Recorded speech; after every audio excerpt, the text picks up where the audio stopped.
బాగుండాలక్కయ్యో దమ్ మదిరిపోలా సుపూలకే చుక్క పండు కొట్టాడంటే మిర్చి పండు ఏ చాల్ గీసాల్ పక్కన పెట్టి మాటే వినుండ్రి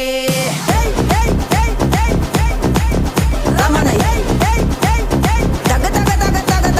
సుపూలకే చుక్క పండు కొట్టాడంటే మిర్చి పండు ఏ చాల్ గీసాల్ పక్కన పెట్టి మాటే వినుండ్రి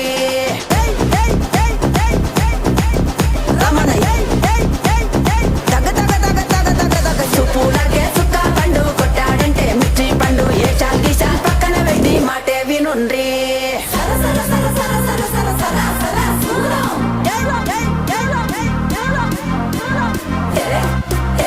ఇది ఎక్కించే ఏందట్టా చూస్తున్నా బీడీ 3Dలో కనపడుతుందా?